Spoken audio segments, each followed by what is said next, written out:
Bonjour et vraiment bienvenue à chacun dans ces moments de prière que nous prenons ensemble.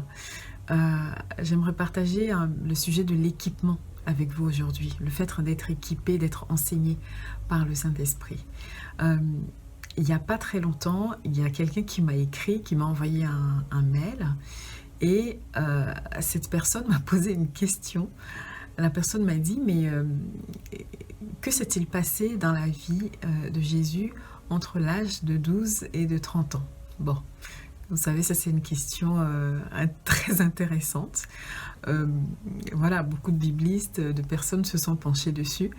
Mais il faut savoir une chose, c'est que les Écritures ne nous disent pas grand-chose sur cette période de la vie de Jésus, c'est-à-dire entre l'âge de 12 et de 30 ans.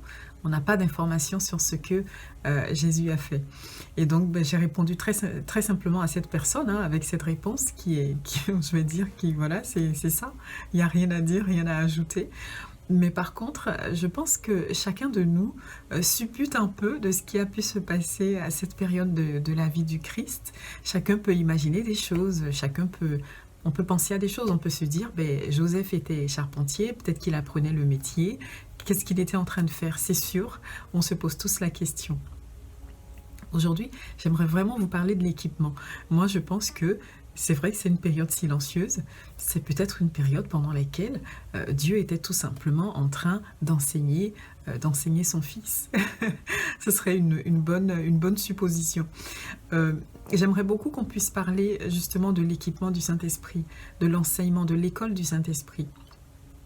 Et le verset que j'aimerais partager avec vous aujourd'hui est celui qui se trouve dans Exode. C'est dans Exode 25, c'est le verset 40 qui dit « Regarde et fais d'après le modèle qui t'est montré sur la montagne. » Et en fait, Dieu a des schémas.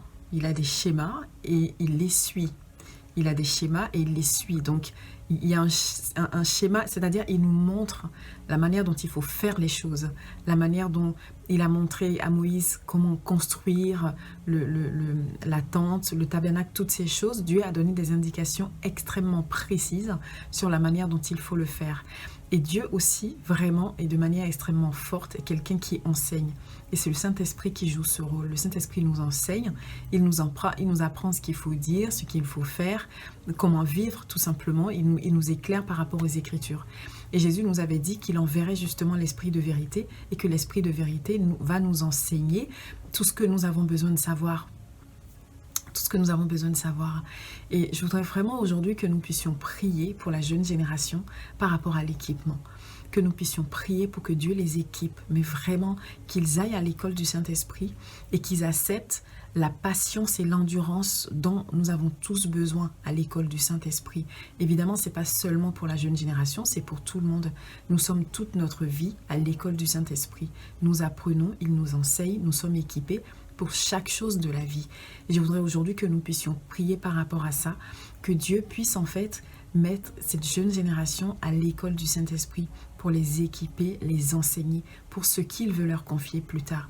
Et surtout, en fait, lorsque nous sommes à l'école du Saint-Esprit, qu'on n'essaye pas de quitter le chemin ou de sortir trop tôt, mais avoir la persévérance, l'endurance et la force de rester dans cette école-là et de pouvoir avancer avec l'Esprit de Dieu. Je vais prier avec vous maintenant. Abba, je te remercie pour ta grâce, je te remercie parce que tu nous as donné ton Saint-Esprit qui nous enseigne. Seigneur, on n'échoue pas à l'école du Saint-Esprit, mais nous restons en ta présence jusqu'à ce que nous apprenons. Seigneur, et avec mes frères et sœurs intercesseurs, nous prions maintenant, Seigneur, pour que cette jeune génération puisse être équipée par ton Saint-Esprit, que la jeune génération puisse apprendre la sagesse, puisse apprendre la patience, la persévérance d'être équipée par toi, Seigneur, pour les choses que tu as prévues d'avance, que tu as prévues d'avance pour elles. Seigneur, merci pour ta grâce, ta bonté. Merci pour ton Saint-Esprit qui nous enseigne et qui nous équipe. Abba, sois béni. Dans le nom de Jésus, j'ai prié. Amen. Écoutez, je vous dis à très bientôt pour passer encore du temps ensemble dans l'intercession. Je vous encourage vraiment. Soyez bénis. À très bientôt.